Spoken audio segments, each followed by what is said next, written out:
Hey, good morning, everybody. Welcome to a special Friday edition of the Uninformed Fan. The sun is shining, the birds are chirping, the wind is blowing, the W flag is flying, and all is well in the world today. I am your host, Tyson, TRL Business Time. With me, as always, my good friend, Jeffrey, off of the Schneid. How are we doing today, my good friend? I'm doing great, Tyson. Doing great. Back to work today. It was a great opening day yesterday. Got a chance to get out and play a little bit of golf, hit the links, finished right at dark. It was really good. We had a nice quick round as well, too. Even though we were foursome, I got paired up with a really nice lady and her husband from China. And then another guy that I met, G, who's a Korean guy who is local in the area as well, too. But we had a great time. We finished like 25 minutes ahead of pace. I didn't shoot very well. But you know what? What do they say, Tyson? A bad day of golf is better than a good day of work every single day of the week, you know? And 100 times every other day as well. They're absolutely right. How was, so you actually finished ahead of schedule, huh? We did, yeah. We finished ahead of time. It was great. Got off, went and grabbed some food to go at the local pub, came home, watched my phone for a little bit in terms of just watching some baseball scores and different things come in. Kind of starting to pay attention a little bit because, we have our fantasy team that we have now that we co-own together. I woke up early this morning, I think like 6 o'clock this morning, made some roster moves and got a nice little text from you as well. Oh, I didn't know we were doing this. Oh, I didn't know we were doing this, huh? Very interesting dynamic. I hope that we last an entire year co-owning these teams together. It's going to be very interesting. And for those of you out there that don't know, obviously I'm a diehard Cubs fan, and there's been a lot of bad blood with Wilson Contreras. Just not necessarily him as a person, just the fact that the Cubs didn't re-sign him. And during the draft, I specifically picked over him and picked probably a lesser batting. And I got the text from Mr. Jeffrey saying, we're taking Wilson Contreras. I don't care if he's on the Cardinals or not. And then lo and behold, he got hurt. So there we go. It all worked out in the end. Let's dive in. I'm just saying this. We are not going to make emotional decisions when it comes to fantasy sports. Okay? I'll tell you. We're going to be completely analytical. It doesn't matter. Best player is going to be on our team. I don't care who you play for. I don't care if you spit on the Cubs logo. Easy. We're getting a little far here. We're gonna bring it in here a little bit. One of the things that was very, very interesting to me is last year I played fantasy football. I played fantasy baseball a long time ago, and I got back into it last year. And it was very interesting. This one was the one that I played last year is on Yahoo Sports. The scoring is very, very different. It definitely depends on how your league is set up. And the league that we are in, I am just so confused on how this point scoring is. It is nothing like Yahoo whatsoever. Like we were talking about, I sent you on the text today, we did have David Robertson, which could be an awesome pickup for the Mets as the closer who got 11 points. It gets 10 points for a close. And then you got a batter that went out there and hit, 300, a home run, and only scored 5 points. And then you have a starting pitcher that goes out there, dominates, and only scores 5 points, but yet the closer got 10. So it's one of those things where we're going to have to really hammer out the details, see where these points are being laid in order to strategize. And it took me a full year on Yahoo to get that for that one. So I'm thinking this one will probably be, just feeler out. I think we did have a very, very good draft. I didn't draft like the other guys based on those kind of knowledge of those other things. So we have a very, very stacked team. But as we're going to get into with Major League Opening Day, there were a ton of injuries. A ton of injuries. I don't remember any other season where this many people have been on the injured list to start. In that other Yahoo fantasy chat, the guy was asking, is this football or is this baseball? Because he has 7 people on the DL right now. And it's absolutely crazy. I know in that league I have 4. On our league, I think we have 3 because that's the maximum that we can have. It's crazy. It's the IL. It's not you cannot call it the disabled list anymore. It is the injured list. The disabled list is not appropriate. Whatever comes out of my mouth, that's what it is. I don't know. So anyway, to opening day, the Cubs win, the Cardinals lose. All is right in the world. Obviously, the Cubs are winning the World Series. The pure domination out there from the Cubs on opening day, which we are going to bring our producer, Jeremy, who took quite the journey of the Hobbit to get up to Chicago for opening day. Jeremy, are you there? I am. I'm thawing right now, defrosting, trying to get as much Florida sun as I can. It won't take long getting out there in the sun. Yeah, it was when I landed, it was 29 degrees at 9:45. It took me 45 minutes plus with the Kennedy Expressway being under construction to get down to Wrigleyville, and it was. If you've never been to a game at Wrigley, you have to go. It is just an electric experience around the stadium. Everyone's like yesterday. People had blankets, people had scarves, everyone's in beanies. I mean, I even saw a few guys, and I was like, "Wow, you really are Illinois man," wearing shorts and a sweatshirt, going, "It's a pretty nice day today." Yeah, those are the one-off guys that just have to show how macho they are. We all have those people in our groups. Try hard. Absolutely. And we talked a little bit before about just the atmosphere in Wrigley Field around opening day. As we talked about many times, I've been up there a lot. And just the atmosphere around Wrigley and the Cubby Bear at Murphy's, there's really nothing like it. And I've been to a lot of ballparks. St. Louis has a very, very good area called Ballpark Village. And they used to have, I think it was Don Shana's or something like that on the outfield, which is no longer there. But they moved it all to the Ballpark Village, and it feels just way too institutionalized for me. But the bars around Wrigley, you still get that home field advantage. It's quite an electric atmosphere. So, did you guys do any bar hopping at all, or did you guys go straight in? Well, we attempted to go into Bernie's, right behind center field, and it was quite packed. And my friend Drew, who I met up there, big shout out to Drew. He got me. He's the one that had the tickets. He has season tickets in the bleachers. He really wanted to get in a little early, just because they had some giveaways just for season ticket holders. And the line, we walked through and we're looking at the line going, holy crap, we're going to have to wait in this. And then we found where the season ticket entrance is. And it was a shorter line. It was great. And by 11:15, I had a Bud Light in my hand, and I was sitting in the right field bleachers trying to thaw out in the sun. Old style, huh? No nostalgia for the old times. I had an old style at after the game for old time's sake, but in Wrigley, I had a Bud Light. Was laying in the bleachers, kind of like they're taking batting practice, and I'm like, if I get hit by a ball, I don't care. I'm trying to thaw out. But it was great. We filled the bleachers filled up, and that was the place to be yesterday. It always is at Wrigley, but that was the place to be because it was in the sun. I saw that you had a nice little beer snake going through the bleachers. We did. It was a right field competition versus the left center field, and we had our game attendant security next to us, Miguel, and he's watching us. And one of the guys that was trying to start the beer snake was next to us, and he's yelling, "Everybody, give me your Cubs beer snake!" And Miguel just looks over and goes, "Don't do that." And we're like, "Okay, we're doing that, Miguel." Down. Well, we kept it down. Yeah, apparently they're trying to stop that.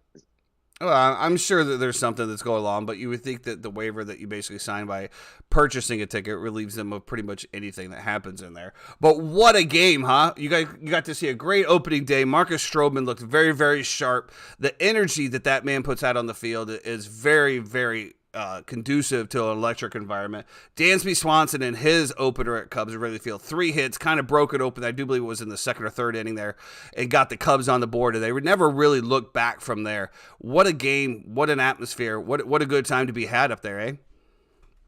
It was fantastic. Stroman, I didn't realize how small he is. He's a short guy, but he is electric. He came out pregame and was warming up, and he went from the left field pole to the right field pole, just getting the crowd up, and then like making sure, like I've got a little bit of goosebumps thinking about it right now. He was getting there. He had energy, and when he took the mound, we were ready, and the first pitch was a strike, and the whole place went nuts. Absolutely. I don't know if you saw from right field, but when he was pulled from the game there on in the 6th inning, he gave a few of the Tom Brady LFGs to the crowd, and it was quite electric. And of course, the TV replayed it on slow motion, so you could obviously read the lips. But when he walked off there and he got the entire crowd standing on the feet, I mean, what an atmosphere, what a game. I'm so glad that you got to get up there and go it and experience that.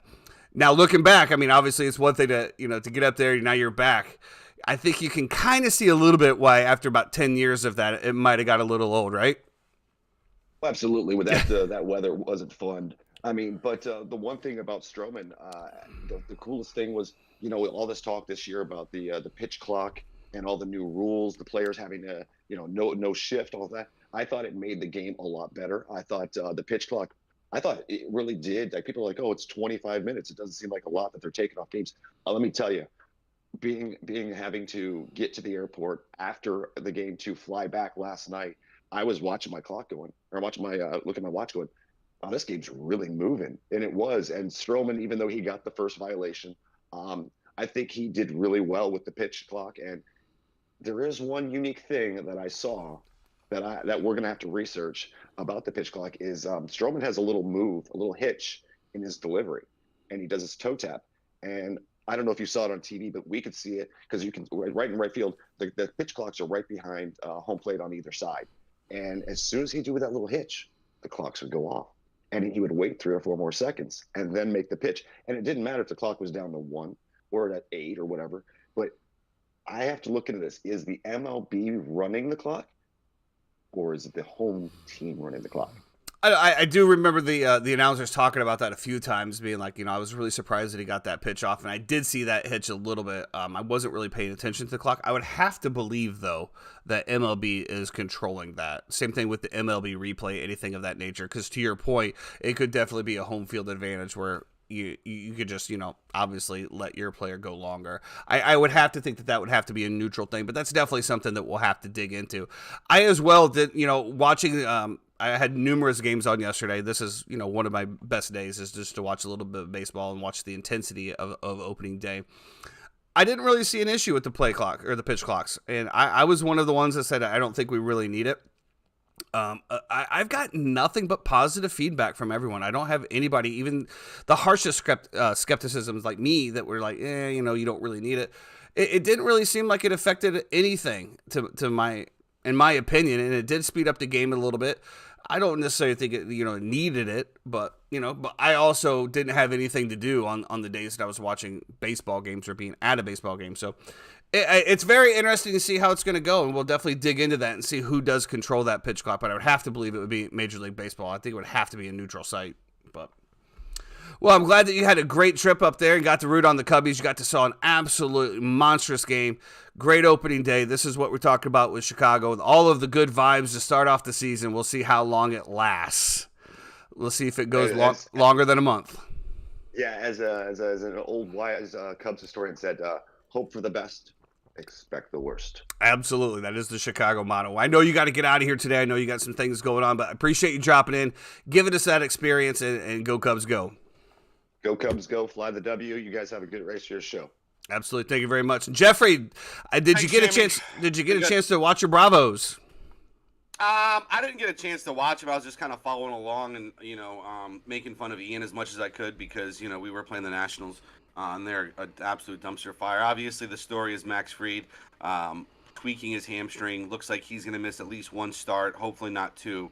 Looks to be very minor. It looked to be, something that they think they can manage, but we'll definitely be interested in monitoring that situation closely. Listen, if you're out there and you don't have a guy on your team like Jared Schuster, I'd go get him, okay? A .59 whip that he had to start in spring training after just absolutely dominating AAA. He's the #1 prospect in the Braves organization right now. He is starting in the rotation. He's a hard-throwing lefty with a great slider.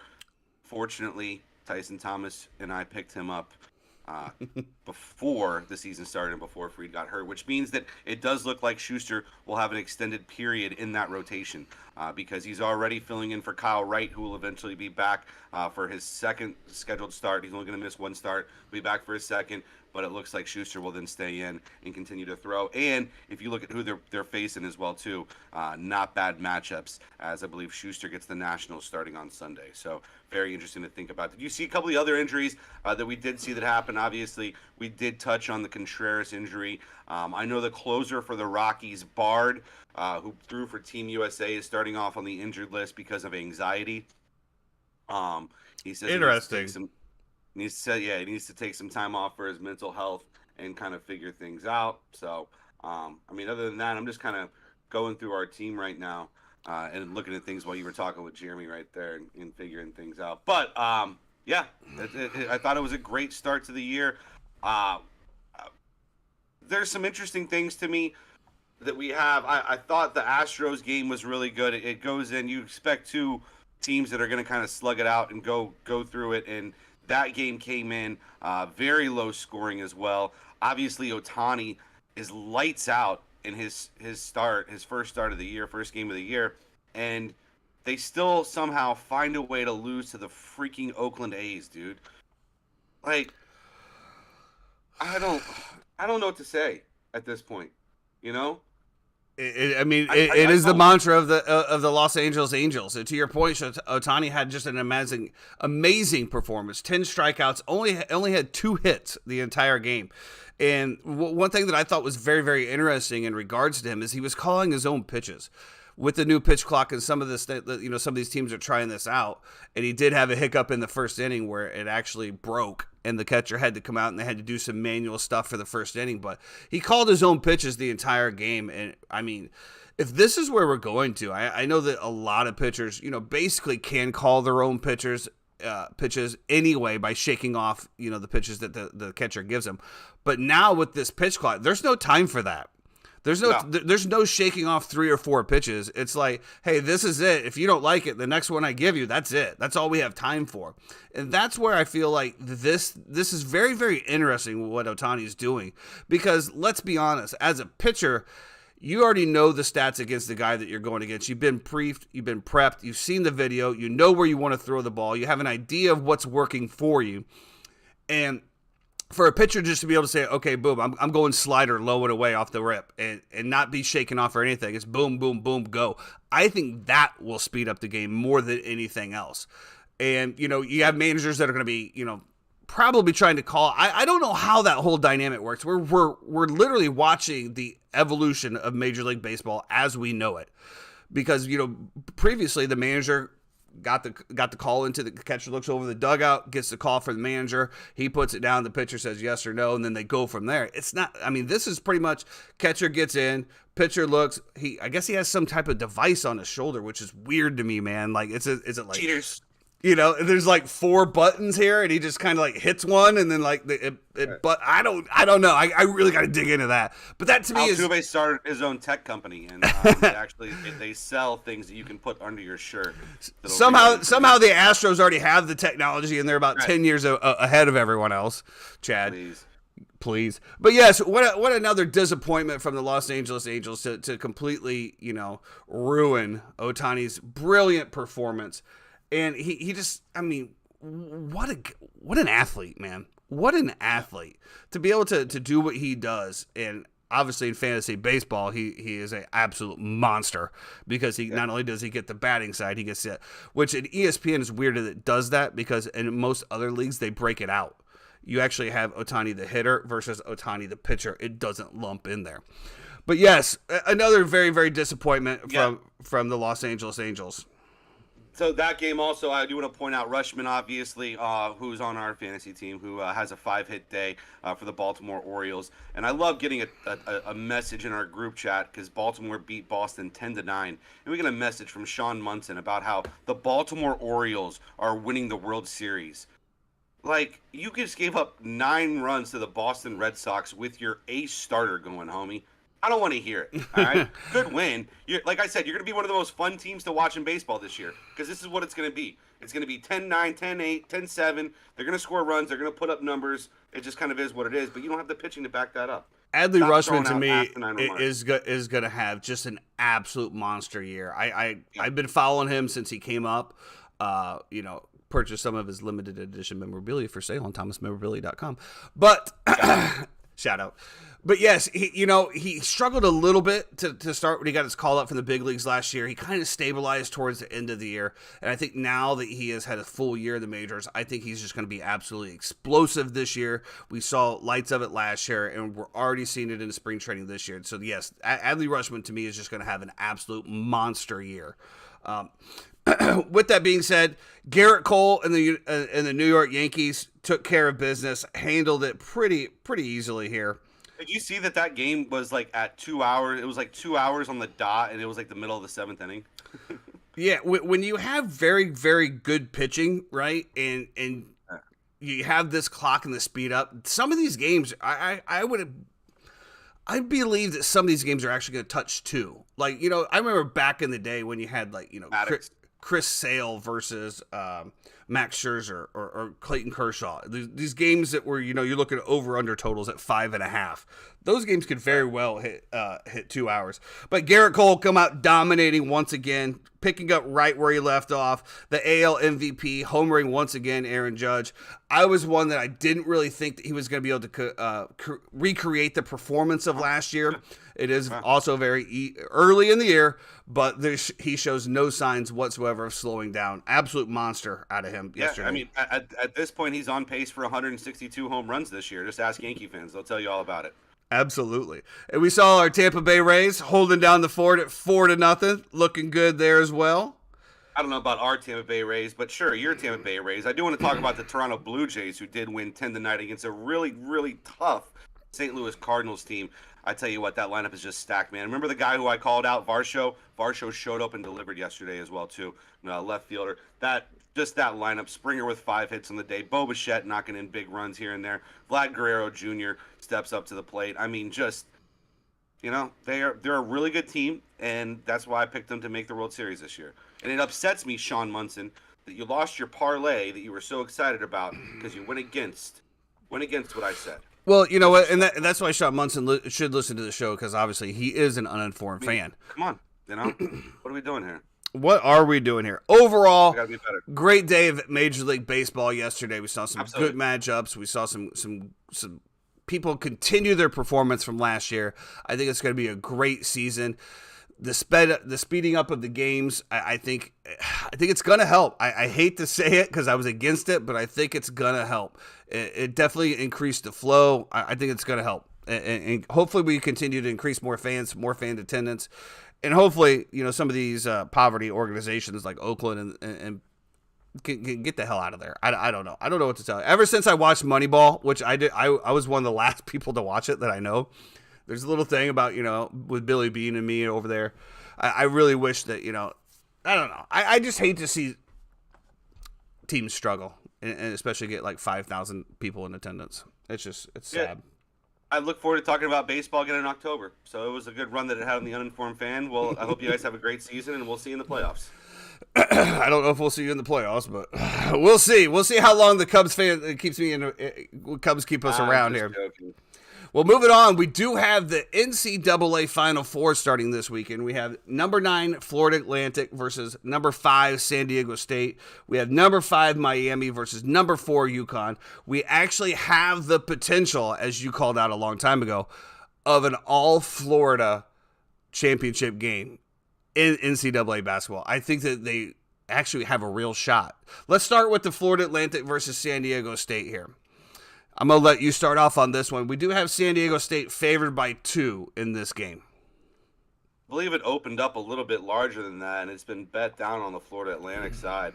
San Diego State, grinded out team, doesn't score a ton of points, packs it in, plays great defense. I don't know if that's going to work against Florida Atlantic this week. They're very well coached. I think that they're going to be able to kind of draw them out a little bit as well too, because they're going to be able to shoot them out of that. And once you start extending the defense, now it sets up those backdoor cuts. It sets up those slip screens on those high pick and rolls. And I do think Florida Atlantic moves on. I will take them on the money line. I'll be putting my own money on that. So that is something that you can take to the bank. Just my personal opinion. I will say, take it to the bank. You heard it here first. Take it to the bank. The only thing that I will say is that Vegas is very rarely wrong. Okay, they don't set lines to ever be wrong. The weird calls at the end of that Creighton San Diego State game, also with the line opening where it is, and kind of, I guess, holding a little bit. You know, the public is going to be all over Florida Atlantic because they've been the Cinderella darling team the entire tournament. So the fact that they've been the Cinderella darling team, that the line opened where it is and where it's kind of stayed there, that is the only thing that worries me a little bit, is that Vegas knows something and they're smarter than me, which I know that they are. Jeremy's chiming in saying Nathan Masenda for SU will protect the rim. The guards for San Diego State can pressure the shooters for FAU and can eliminate the shooters. I mean, that's definitely what you're going to have to do. You got to take the three ball out of Florida Atlantic's hand. They're one of the best three-pointing shooters team in the country, and they lived and died by that. You know, when we saw them get down in the first half, I think their three-point shooting was somewhere in the 20% range, and then the second half they bumped it up to 40, and they ended up going away from the game. But as we talked about before, the three-point line is exactly what basketball is now. There's no more grinding. There's no more pick and roll type, drive to the basket. It's all drive, kick out, three-pointer, pick and roll, screen, three-pointer. I'd be very curious to see the percentages of just shots taken at the three-point line, in this era versus previous eras. I'm with you. I think Florida Atlantic gets it done here, and the reason for that being I feel like they have been an underdog. I'm going to take the Cinderella title away from them because, as we talked about in the other show, they had the metrics that they could compete. They just were in a conference that didn't really get the flashlight or the spotlight on them. So I'm not going to call them the Cinderella story, but I am going to give them the underdog. And the only reason I'm giving them the underdog is because they're just a lower seed, and that's it. I don't really feel like they're the underdog. I feel like they should be the favorite. San Diego State has shown me nothing that gives that they should be a favorite in this game. I think that it could be a pick 'em up to that. And as you said, Vegas very rarely gets it wrong. However, as we both know, Vegas just puts out a line to try to get action on both sides. You want both sides, right? Of course. And then we figure out the rest. But then once the game starts and we know where all the money is at, then that's when things become a little questionable sometimes, right? Well, all the money's lopsided on this one. There's 80%, 90% of the action on one team, and all of a sudden, here it comes, the last 5 minutes. Yeah, I do think. I'm sorry. Go ahead. No, go ahead.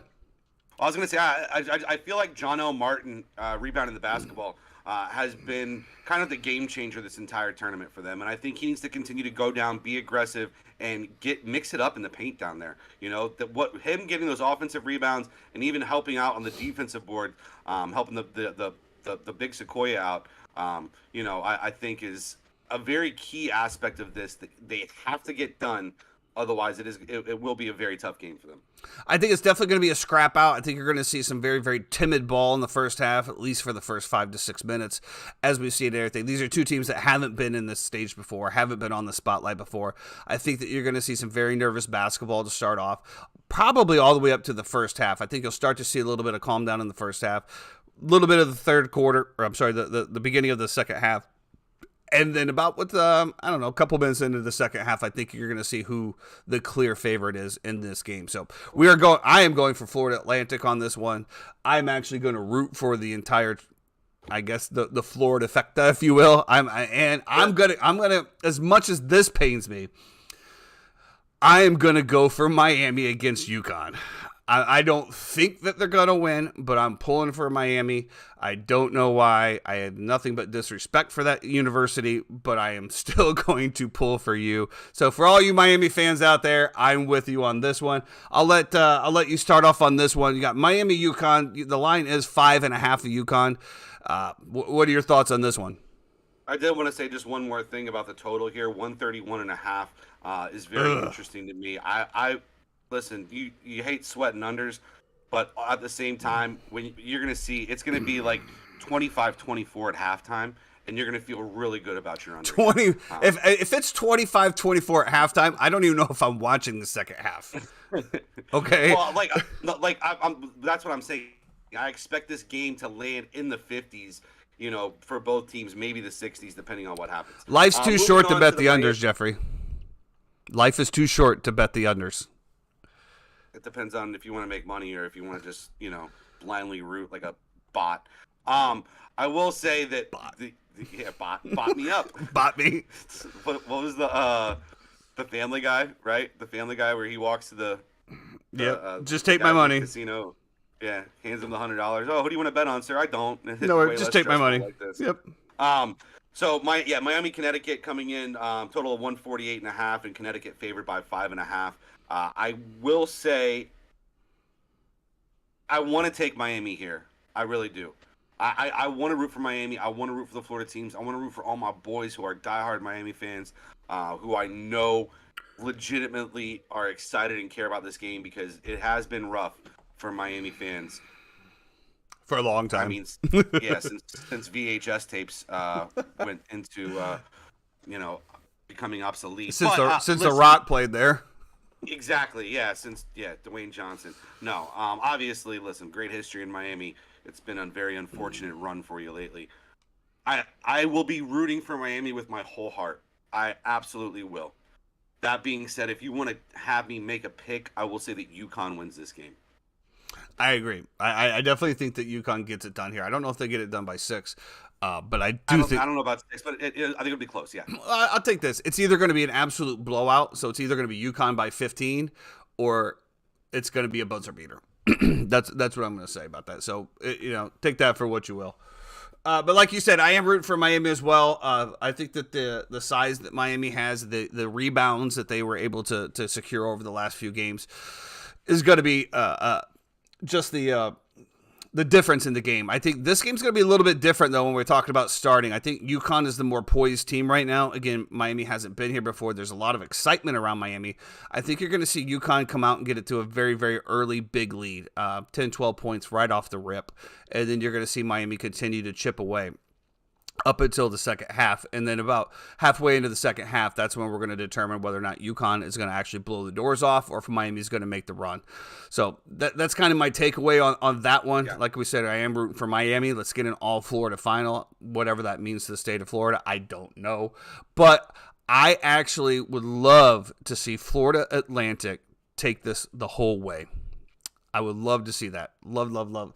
I would love to see a 9 seed. I don't know what's the lowest seed to ever win the NCAA tournament, but I would love to see a 9 seed complete. And this is what we talked about, right, at the beginning of this tournament.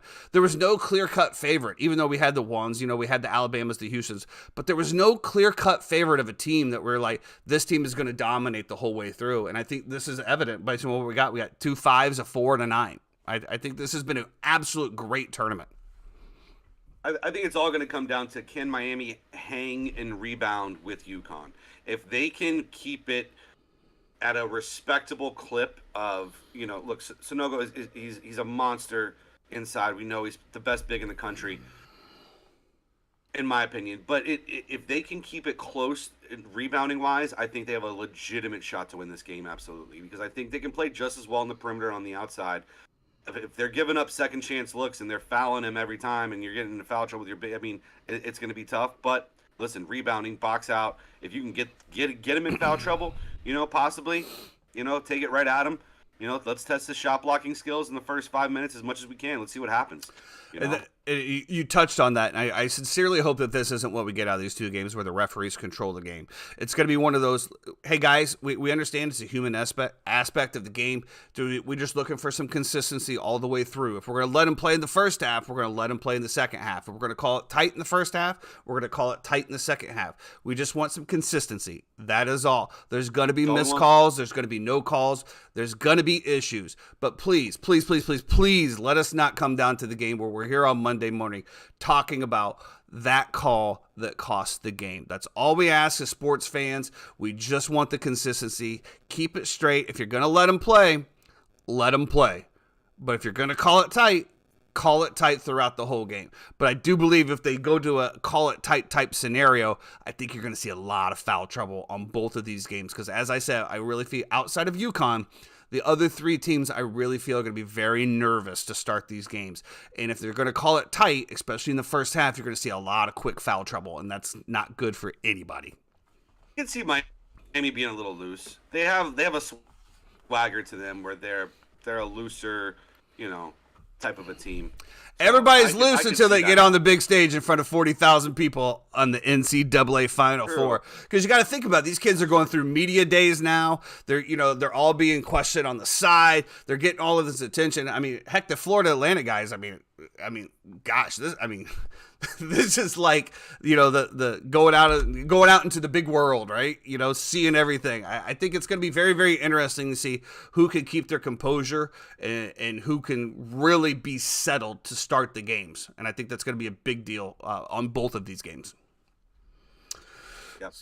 So sticking with the round ball, the NBA, we're almost to the end here. I think we have 9 more days of NBA action here to try to figure out the seedings. Last night we had a great matchup between the Bucks and the Celtics, or I think 2 days ago, I believe, where they were fighting for the number 1 seed, where the Celtics just, completely dismantled the Milwaukee Bucks.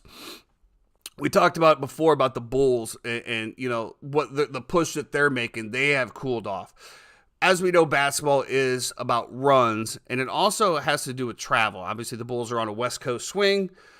That does have a little bit of effect. We have seen that the Lakers with LeBron back after the initial Bulls trip up have put some things together. Let's start off with the Western Conference here. And I do just want to touch on the Los Angeles Lakers, who are sitting at the 9th seed, but are only a game and a half out of the 6th seed behind the Warriors. Yeah. And what we're talking about 7-8 games to go. There's nothing to say that, all the way up to the 4 seed. I think they could get all the way to the 4 seed. They're only 3.5 games back from the 4 seed at this point. I definitely think that they're in. Again, what kind of synergy are they going to have? What kind of push are they going to have? What are they going to leave out on the court to make this? Do they want to rest going into the playoffs if they know they're going to make the playoffs? I think that minimum, right, as a Lakers organization, you have to get out of the play-in tournament. That would be huge to be able to let LeBron, AD, everybody rest. You have to get out of that tournament. You have to get that number 6 seed. I agree. We talked about it right at the trade deadline about teams that we thought did the best at the trade deadline. There was 2 teams we mentioned, the Clippers. We also mentioned the Lakers, right? And talking about the Lakers, them getting a guy like Vanderbilt, getting a scorer in D'Angelo Russell, now helps ease everything, right? If they can just get AD to focus in and dominate like they know that he can as being one of the best players in the NBA, the sky's the limit. And honestly, I might be taking them to win the NBA championship this year, the more that I look at it. And just for LeBron, just to solidify that legacy one more time. Well, there's no doubt that you would pick your GOAT to win the NBA playoffs. That's no surprise to any listener. The GOAT. Your GOAT. Now, listen, I will say they have 38 wins. The Mavericks are right behind them with 37. The Jazz have 36. So we are not out of the clear yet. No. Pedal to the metal, okay? We are full throttle here. Finish this run. You guys have started it. Finish it off, cap it off. Bron's back. I think the sky's the limit for them. I do want to say the Clippers are playing fantastic basketball as well, too. The way that Russell Westbrook has been able to go in there and be a game changer for them, really. Be able to just dominate the ball and then kick it out to a guy like Paul George, who unfortunately is out right now. He's been out for a few games. But Kawhi takes pressure off Kawhi. They're playing great defense. I think those moves were very shrewd moves by both of those teams. And look, we'll see how KD ends up playing out in Phoenix eventually once they get used to it. But it's a lot of mouths to feed right now, But I'll tell you what, having Chris Paul at point guard and having Kevin Durant and Devin Booker on each wing as you're coming down the court, not a bad problem to have if you're the Phoenix Suns. Well, let me put this to you, right? So the Lakers have 6 games left, right? Yes. This is who they have. They have at Minnesota. Okay. That's a questionable game. They have at Rockets. That's a win. Then they play the Jazz, the Clippers, the Suns, and then the Jazz again. Uh-huh. I'm with you. Looking at the schedule right now, that's You can look at everybody's schedule, and everybody's schedule is going to look like that because the only 2 teams that are really out of the playoffs are the Spurs and the Rockets, right? So unless you're playing the Spurs and the Rockets, the quality of the teams that they have left. You know what I'm saying? Like that's all there is quality teams in the West, and even the Rockets have been playing better basketball lately. If we're really going to talk about that, it's a murderer's row. We talked about how exciting it was going to be at the trade deadline when all this happened, about how great it was going to be at the very end of the season, and we're in it right now. We're able to go out, watch these games. They're on West Coast time. You can kind of catch them when you get off work as well, too. So just great stuff all around. East-wise, listen, Bulls are still playing great. I know they lost the Lakers the other night. I don't really care. They got, 6 or 7 games left. They can definitely catch Toronto. They can definitely catch Atlanta. Miami, maybe not, but I don't think there's any doubt in my mind that the Bulls for sure are making the playoffs here. They got one little hiccup that I think, they got tonight they're in Charlotte. That should be a W. Then they play the Memphis Grizzlies. That's a questionable. Then they have the Hawks. That should be a W. Then they play at Milwaukee. That's probably going to be an L. At Mavericks. That's questionable. And then home again at the Pistons. So you could be seeing a very even split there of 3-3. So I mean, it's not easy. But then again, I don't see the Wizards or the Pacers making a push either to be able to get up there. Yeah, and the Magic can really help out the Wizards tonight, or help out the Bulls tonight as well too by getting a dub. Who Magic are playing some great basketball right now as well. So, Magic get a dub tonight against the Wizards. In my opinion, I think they're a better basketball team than they are, especially later in the year now with everybody back healthy. So I think they win that. I think the Magic will end up catching the Pacers, possibly tying the Wizards and just finishing a game or two out of the play-in, which is unfortunate. And it's unfortunate, like I said, that we traded Mo Bamba for Patrick Beverley, bought him out, let him go to Chicago, and he's turned the franchise around. So that we have talked about, but we never really talked about why did the Magic just let him go. It wasn't a piece that they needed. It wasn't a piece that fit well with their synergy and what they had on the floor, because we've seen nothing but energy from Pat Beverley. And, to me, he's just a man fighting to be in the league and has made an absolute amazing impact in Chicago. Now, I know that's his hometown, and I know that, he's all about, being in Chicago, being back home. But after seeing that impact, I'm very curious why the Orlando Magic decided to go that route. Any insight into that? So, personally, I believe that was the first thing, the white flag waving, if you will. I thought that move was a move of, okay, we're, first of all, trading Mo Bamba in itself, I thought, was one of those weird moves because you didn't get anything back, right? You just gave him away for nothing. And especially when you could use depth pieces always. Whether a guy's getting 5 minutes of burn or whatever, there's no way that was his maximum value is what you were getting right there for Mo Bamba. So I thought that trade was very interesting. Listen, I think it's just a cash move. I guess, but what are you really saving? We're so under the cap next year as well too to be able to be a player in free agency. You have 2 first-round picks that are going to be coming in. They're going to compete on the roster as well. I don't know. I mean, you think he would at least try to get something for him, right? I mean, trade him to Chicago.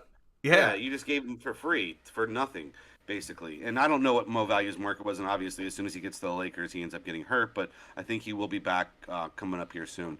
I believe so. I think the Patrick Beverley thing is just it's a crowded backcourt, man. You have Cole Anthony, you have Jalen Suggs, you have Markelle Fultz. Where does Patrick Beverley fit into that rotation of those guys that you want to give minutes and continue to progress through this season? I just didn't see it happening. Now, could he have been a voice in the locker room to help out? Yeah, but is he going to be happy not making the playoffs and trying to be that voice? I don't know. Well, that could have been something as well. One of those things we all know that if a player doesn't want to be somewhere, they don't perform as well, and that could have been something as well. Hey, man. You traded whatever. I know I'm here, but I don't want to be here. I want to play for a contender. But I don't know. I would love to, we talked about this before, me and my guys at the Movio studio. We've always talked about designing a series, something similar to Ballers, but it's all front office, right? It's these conversations that happen. Okay, we're going to trade Mo Bamba over here. We got Pat Bev over here. He doesn't want to play. You know what? This is our mentality. Let's just cut him, do this.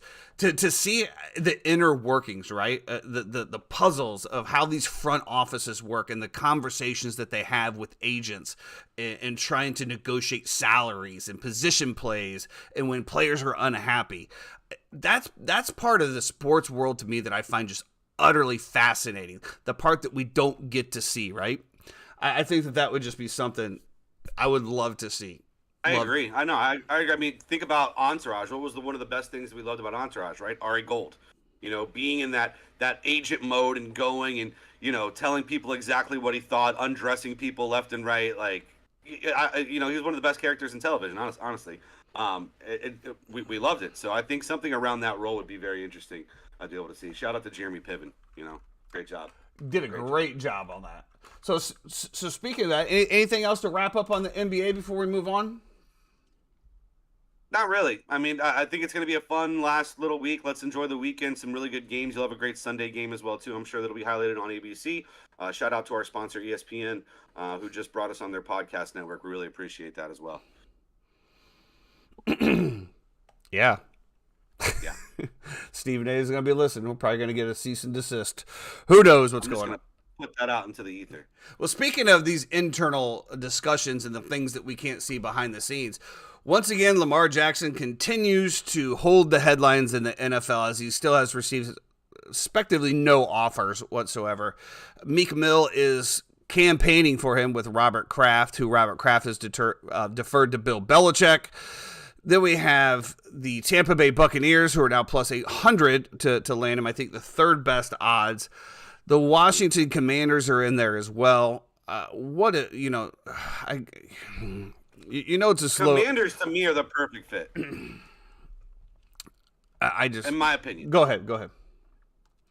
I just think the Commanders are the perfect fit. I've said it for the entirety of the offseason when he wanted to get traded and he wanted to go somewhere else. He can stay in the DMV area, right? He can go to a place that he lives in Florida, doesn't he? I'm pretty sure. But I'm saying Baltimore is very close to Washington D.C. If you've ever been there, you got to go to the strip clubs in Baltimore if you're in D.C. Anyway, it's a long story. So I think D.C. would be a great move for him. They have good weapons around him already. They have a good defense already in place. Riverboat Ron is head coach. I think it'd be a great spot.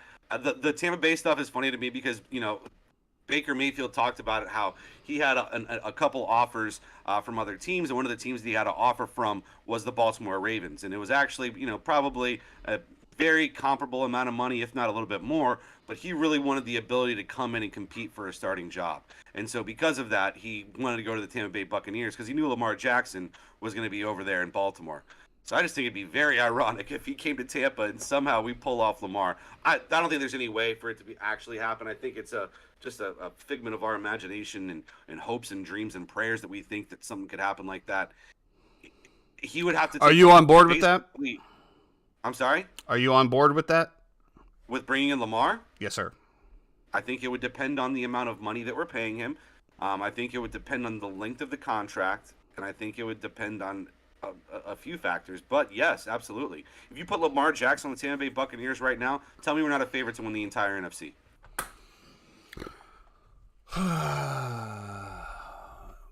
Immediate Super Bowl contenders.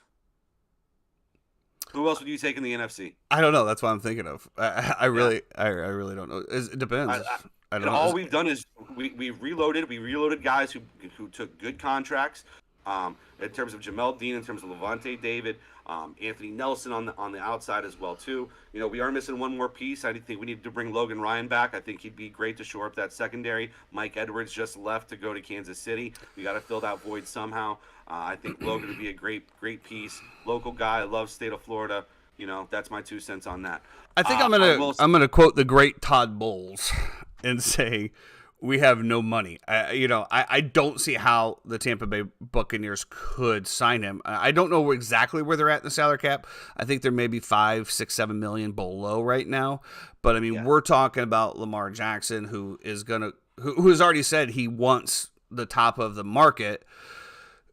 Top of the market right now is $60 million a year. I don't see how that works, but then again, as we all know, that cap number is sometimes a little fishy, little floaty. Baby, I don't know. Maybe you give him a $45 million signing bonus for the first year, so he's only getting paid $10 million. I don't know. Again, we're talking about Lamar Jackson. Obviously, it's a slower Friday because we're talking about Lamar Jackson once again. But again, until he releases something about what he wants, to me, this is just a moot point. I'm continually baffled by NFL insiders and front office executives that continue to put out tweets and messages saying, I can't believe this team's not going for him. I can't believe this team's not going for him. I can't believe this team's not going for him. There's something going on. You can call it collusion. You can call it whatever you want. He's already backed off the Deshaun Watson fully guaranteed contract. Miraculously, I do believe he's still in the same number as Deshaun Watson, but we don't know. And again, that's just what really just bothers me about this whole thing is that you got Lamar Jackson tweeting out now about how he's addressing his side of the situation according to like haters, as far as, not playing in this game, which we both said that if you're not healthy, don't play towards the end. We gave him props for that. But of course, there's going to be haters that say that, he sat up for the contract. Of course, he responds and said, well, if that was the case, I would have sat out this. Lamar, you don't need to respond to people like that. That doesn't even deserve an answer. Okay. And we don't really deserve to know what's going on behind the works anyway. You are who you are. You know what you think that your value is and what you're commanding. All we're saying is just, can you give us a little sprinkle? Can you give us just a little bit, right? Yeah, I want $50 million for 5 years, completely guaranteed. And then the latest report that I saw was now that he is moved away from the fully guaranteed contract, right? He wants a contract, but he wants Deshaun Watson guaranteed money, right? So what is that contract looking like? 6-7 year contract? I mean, I think that's what the holdup is the longevity of it. And, Arthur Blank came out the other day. I don't know if you saw this, basically saying, to get a contract for that value, for that long, for the way that Lamar Jackson plays the game is a huge risk to any franchise. And that's what we've been talking about. And they absolutely filleted him for it.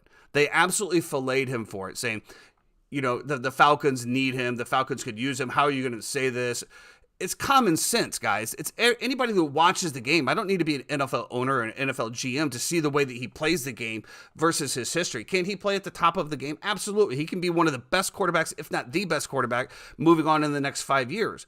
But there's also a possibility he's not playing in the next 5 years by the way he plays, by leaving it all on the field, putting his body on the line to do the things that he feels necessary to get his team to win. So I think it's a very valid argument from the front offices. I think he has a very valid argument. I said, hot take. He plays for the Ravens or nobody. I don't know. I mean, when you look at Robert Kraft basically saying, well, that's Bill Belichick's decision. I'm not getting involved. Since when does Robert Kraft not get involved? Give me a break, right? And then you got Bill Belichick that says, ready. Yeah, you got Bill Belichick that I can't remember what he just deferred. He did the usual Bill Belichick. What do you think about Lamar Jackson? We're on to Pittsburgh. Of course. We're thinking about Pittsburgh this week. I don't know. Speaking of phenomenal talented quarterbacks, I don't know if you saw, but Anthony Richardson absolutely blew away pro day at Florida. He was just dropping dimes, the flick of the wrist. I mean, my goodness. I said something to Bianca yesterday. If he had some good coaching. Yeah, whatever. See, the cheap shots here, bro, is why we don't have you in the actual studio, because there would be a water bottle chucked across the office to at least hit your camera. There would be some type of retaliation for that comment, but just like every other internet, you're at a distant place and you can just type or say what, that's fine. But anyway. I'm local, bro. I'm local. I'm driving over. Yeah, but you have a gate. I do have a gate. You have a gate.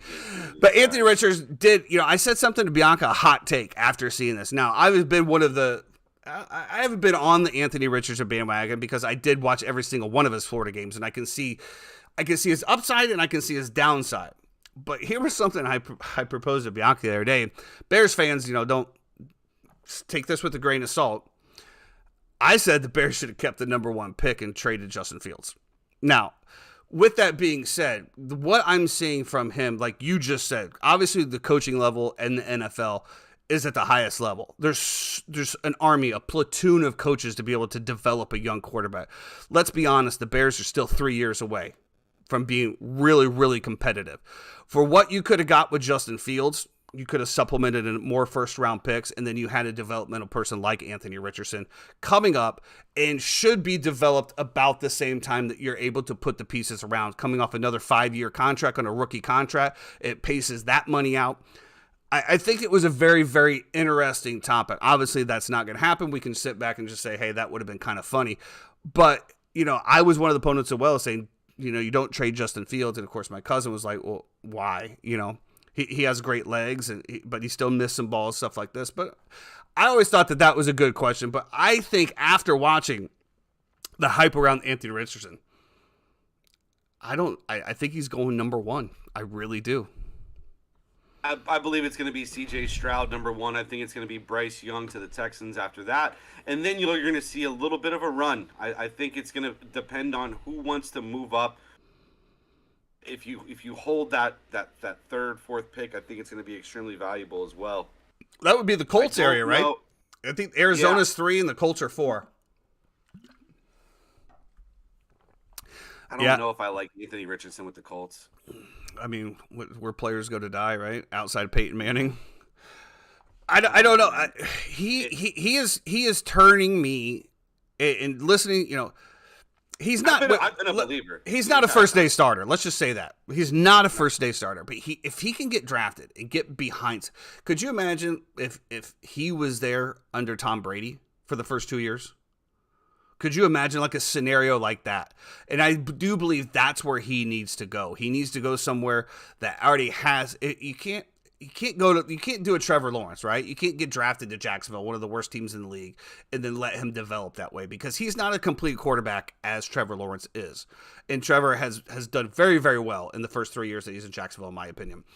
But the question is, you go to the Texans, right? I mean, who's starting it? Who's starting there? You go to the Colts. Who's starting there?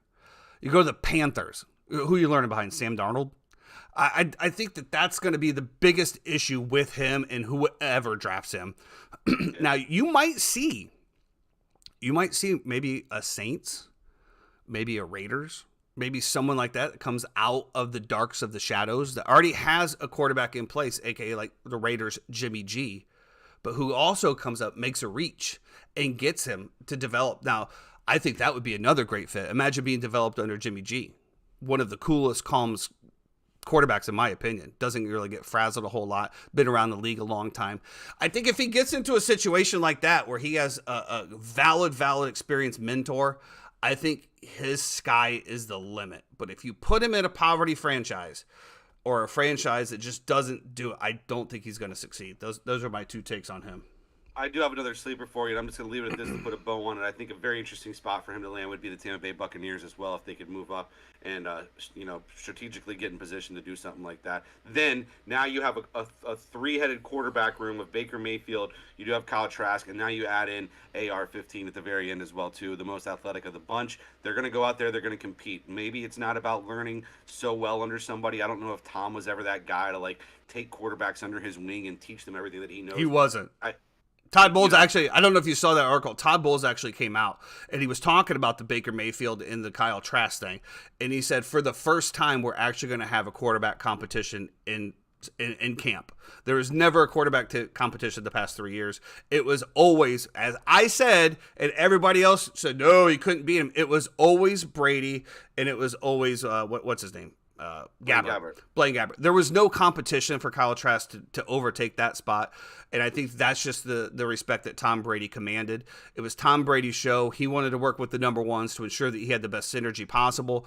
Blaine Gabbert was the absolute emergency. There was no development. There was no, hey, I'm bringing Kyle Trask in to try to show him these things. I think, if anything, Blaine Gabbert probably helped Kyle Trask as much as he could when he was available. But I agree with you. I don't think Tom Brady was developing anybody. I don't think Tom Brady was sharing his knowledge. I think whatever knowledge that Kyle Trask got was because he was sitting in the room and he overheard Tom Brady either talking or a coach talking to Tom Brady. And I think that was the extent of the knowledge that was passed forth by the GOAT to Kyle Trask, in my opinion.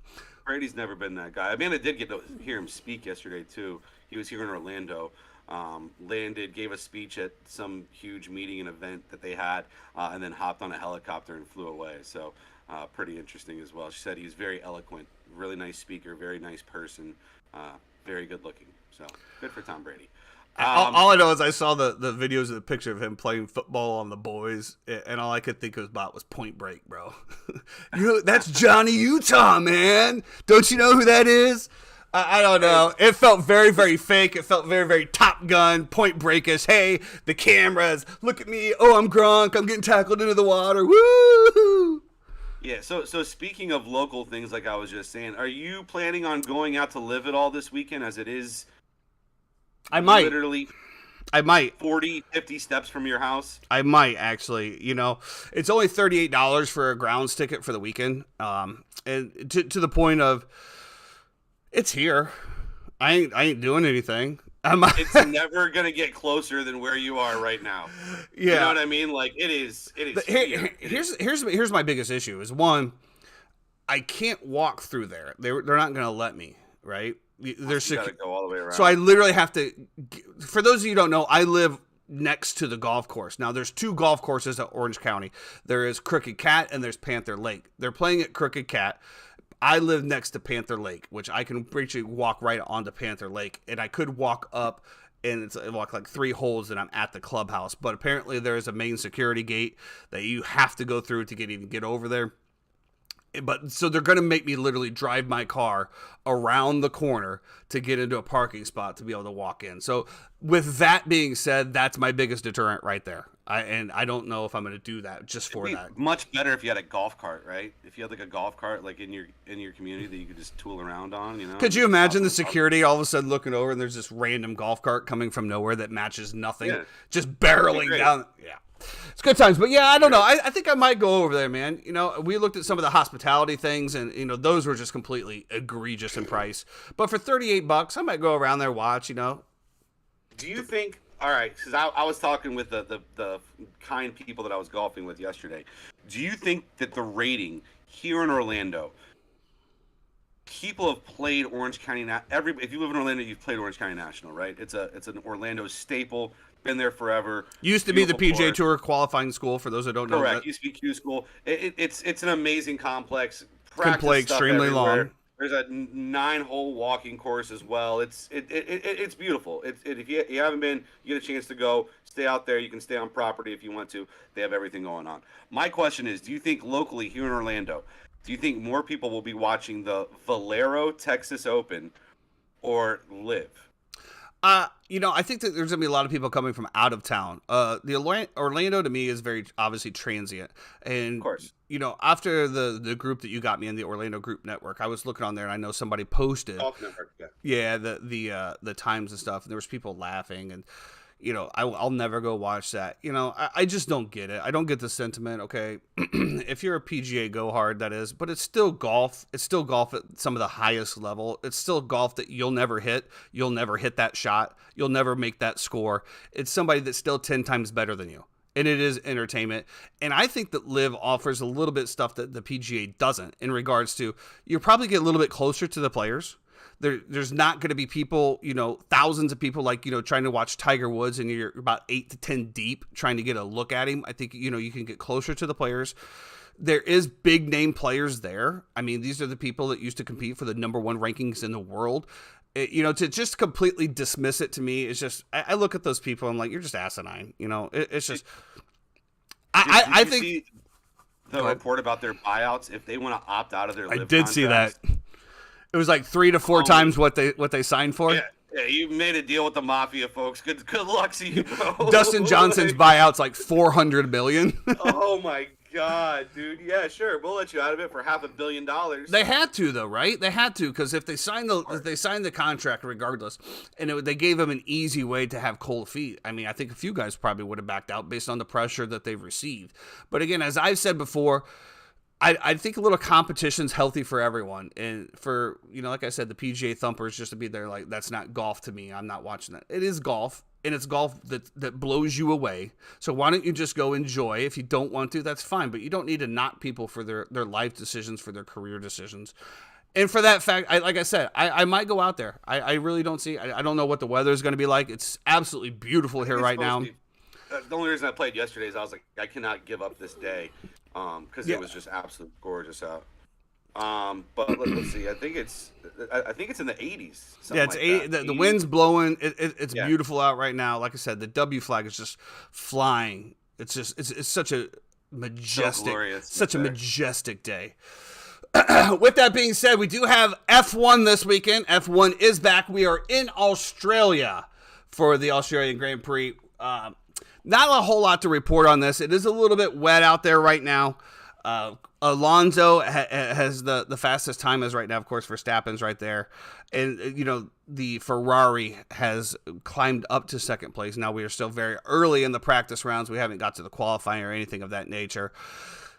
Few reports out of F1 this week, Lewis Hamilton, who has a little bit of controversy with Mercedes, talking about how they didn't listen to him when it comes to adjustments on the car, has come out and said that he sees his entire career staying with Mercedes, kind of putting to bed a little bit of the rest of him possibly going to Ferrari at the end of this year with this contract year. McLaren has made some serious organizational changes. They've fired a few people. They have hired a complete logistic team to try to pull themselves out of the cellar, as this year has been nothing but a complete disappointment for McLaren. Aston Martin has continued to show up and show out. It's going to be a very, very interesting race. It is raining right now, which is very interesting to me. And when it rains in an F1 event, to me, it's just complete madness to me, because if you're watching an F1 race and there's water on the track enough that it creates a spray, you literally cannot see. You cannot see anything, and it's crazy to me. They show these cameras of these drivers' view, and you can see nothing except for a brake light every once in a while.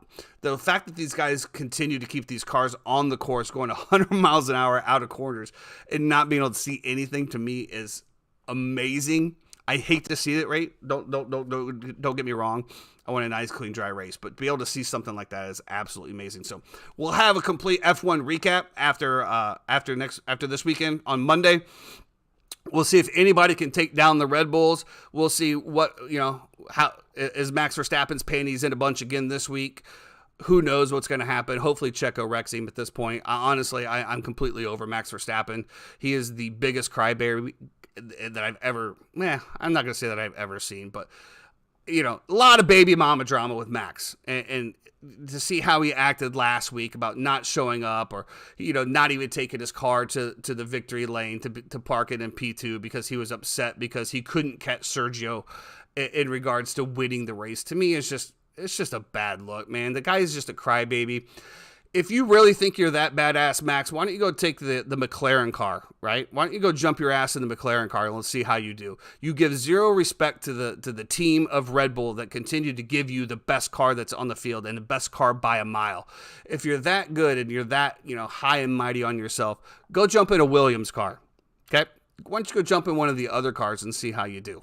And that's going to be my little rant on that. I am Team Checo. I'm still Red Bull team, as they are putting a Ford engine in there.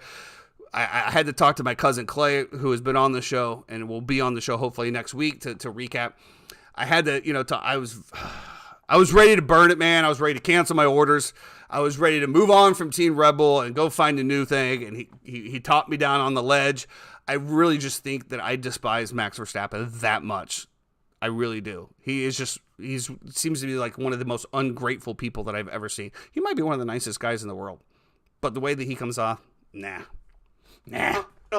I've watched Drive to Survive. He seems like an absolute douchebag. King douchebag. King. Yep. Well, with that being said, that's going to wrap up our Friday show. We have a lot of good stuff. We got baseball continuing. March Madness is coming to the conclusion. We have Live Golf. We have the precursor to the Masters. We have F1's back. All is becoming right in the world. The NBA is about to enter the playoffs. The mecca time of sports is coming. NHL playoffs are around the corner as well. Things are coming full circle here at the Uninformed Fan. We can't wait to discuss it. For all that, I hope everybody has a great weekend. Enjoy the time, and we'll talk to you guys on Monday.